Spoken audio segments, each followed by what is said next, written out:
क्रम में मैं अनुरोध करना चाहूंगी श्रीमती वीनू गुप्ता, अतिरिक्त मुख्य सचिव उद्योग एवं वाणिज्य। आपसे अनुरोध माननीय मुख्यमंत्री श्री अशोक गहलोत जी को सूत की माला के साथ आपका स्वागत करें, अभिनंदन करें। बहुत बहुत स्वागत। श्रीमती वीनू गुप्ता जी से पुनः अनुरोध श्रीमती शकुंतला रावत, माननीय मंत्री उद्योग और वाणिज्य, आपका स्वागत। और हमारे बीच हैं श्री प्रताप सिंह खाचरियावास जी, माननीय खाद्य और नागरिक आपूर्ति मंत्री। अनुरोध डॉक्टर अरुण गर्ग, प्रबंध निदेशक रीको, आपसे अनुरोध।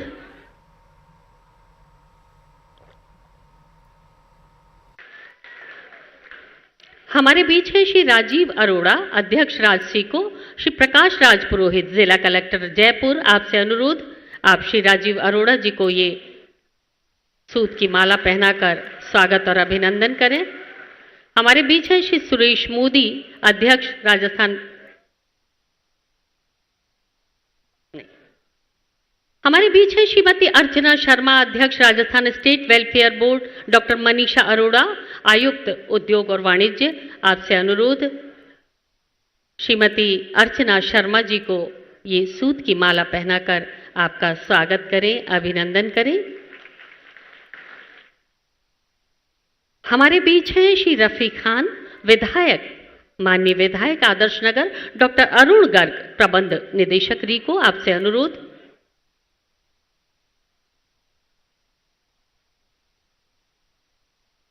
बहुत बहुत स्वागत, बहुत बहुत अभिनंदन। हमने माननीय का स्वागत और अभिनंदन हृदयस्थ भावों से किया और अनुरोध करना चाहेंगे श्रीमती वीनू गुप्ता, अतिरिक्त मुख्य सचिव उद्योग और वाणिज्य, खान भू विभाग और पेट्रोलियम विभाग राजस्थान मिशन 2030 पर विभागीय उपलब्धियों का प्रस्तुतिकरण हम तक पहुंचाएं और साथ ही माननीय मुख्यमंत्री जी के साथ आप सभी अतिथियों का स्वागत करें। श्रीमती वीनू गुप्ता।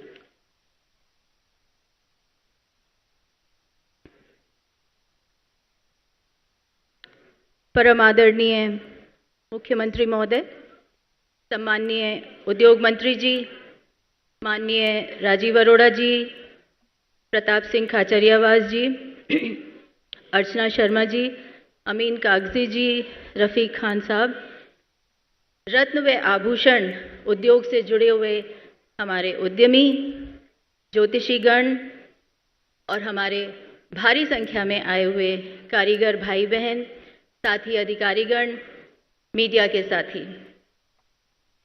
राजस्थान मिशन 2030 के इस संवाद कार्यक्रम में आप सभी का हार्दिक स्वागत और अभिनंदन। हमारे लिए ये बहुत ही हर्ष का विषय है कि आज मुख्यमंत्री जी हमारे बीच इस संवाद कार्यक्रम में पधारे हैं और ये पहला इस प्रकार का संवाद कार्यक्रम है। तो मिशन 2030 पर देखिए संवाद कार्यक्रम, और इसी खबर पर ज्यादा जानकारी के लिए संवाददाता बाबूलाल हमारे साथ फोन लाइन पर जुड़ चुके हैं। बाबूलाल, देखिए आने वाले दिनों में चुनाव भी है, इसको लेकर के सीएम अशोक गहलोत जो तस्वीरें पिछले दिनों से सामने आ रही है, लगातार कार्यक्रम करते हुए नजर आ रहे हैं। अब मिशन 2030 पर यह संवाद कार्यक्रम।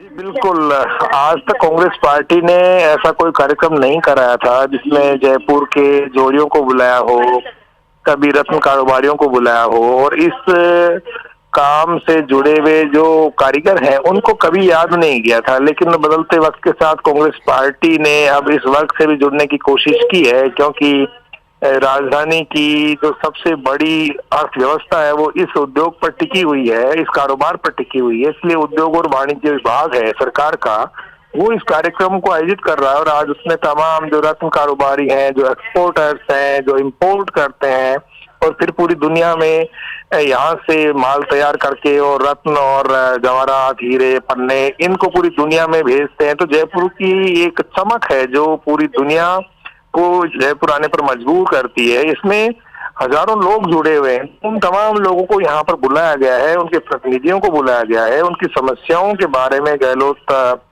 उनसे रूबरू होंगे। किस तरह से जयपुर के रत्न उद्योग को और ज्यादा आगे बढ़ाया जा सकता है, किस तरह से और ज्यादा लोगों को रोजगार दिया जा सकता है, इन लोगों के मसले क्या हैं, किस तरह से ये लोग जयपुर की आर्थिक मजबूती में अपना योगदान अदा कर सकते हैं, कैसे राजस्थान के विकास में इनकी भूमिका हो सकती है। तो इन तमाम मसलों को लेकर के अशोक गहलोत इस वर्ग से जुड़ने की कोशिश कर रहे हैं और खचाखच से भरा हुआ इस वक्त बिरला सभागार और लोगों से रूबरू होने के लिए मुख्यमंत्री अशोक गहलोत यहाँ पहुंच गए हैं। तो एक कोशिश है सीएम अशोक गहलोत की कि वो हर वर्ग को साधना चाहते हैं, हर वर्ग को पार्टी से जोड़ना चाहते हैं, सरकार की जो नीतियां हैं उनकी पहुंच को हर वर्ग तक ले जाना चाहते हैं। इसलिए अब उन्होंने तय किया है कि मैं खुद जनता से रूबरू होऊंगा और जनता से जुड़ा हुआ जो हर वर्ग है उस तक पहुंचूंगा, सरकार की योजनाओं तक को पहुंचाऊंगा और किस तरह की सहूलियत दी जा सकती है, इनकी समस्याओं को सुन करके उनका समाधान किया जा सकता है।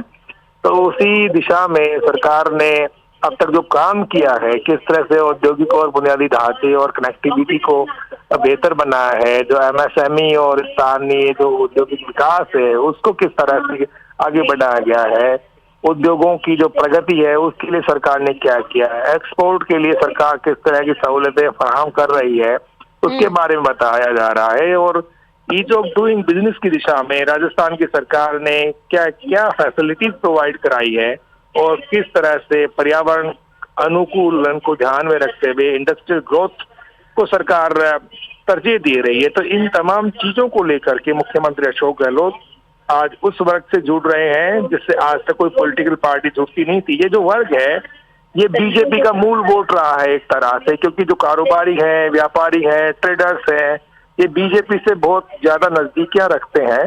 कांग्रेस तो इनके पास पहुंचने की कोशिश भी नहीं करती है, लेकिन इस मरतबा अशोक गहलोत जो है वो 2 कदम आगे बढ़ करके और इन लोगों के बीच पहुंचे, इनको बुलाया गया है, इनसे संवाद कर रहे हैं और उनसे बात भी करेंगे कि किस तरह से जो ये इंडस्ट्री है जिसमें हजारों लोगों को रोजगार मिला हुआ है उनको किस तरह से और ज्यादा बेहतर तरीके से सहूलियत दे करके और फैसिलिटीज दे करके और इस काम को आगे बढ़ाया जा सकता है ताकि लोगों को ज्यादा से ज्यादा रोजगार भी मिले और जयपुर जो है उसके रत्नों की चमक जो है उससे दुनिया में और ज्यादा जो है उसकी खूबसूरती फैले। तो इसी को लेकर के और आज बिल्कुल बाबूलाल, देखिए जिस हिसाब से पिछले दिनों से तस्वीरें सामने आई उसमें ये देखने को मिल रहा है कि सीएम अशोक गहलोत प्रदेशवासियों को एक से बढ़कर के एक सौगात दे रहे हैं, योजनाएं भी लाई जा रही है। अब कारीगरों और ज्योतिषियों से यहाँ पर संवाद, इससे कई मायने निकाल लिए जा रहे हैं क्योंकि आने वाले दिनों में चुनाव है। चलिए शुक्रिया तमाम जानकारी साझा करने के लिए। फिलहाल इस बुलेटिन में इतना ही,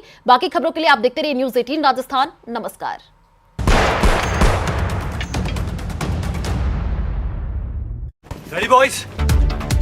प्रधानमंत्री मोदी आज गुजरात के छोटा उदेपुर जिले में 5,206 करोड़ रुपए की परियोजनाओं का उद्घाटन और शिलान्यास करेंगे।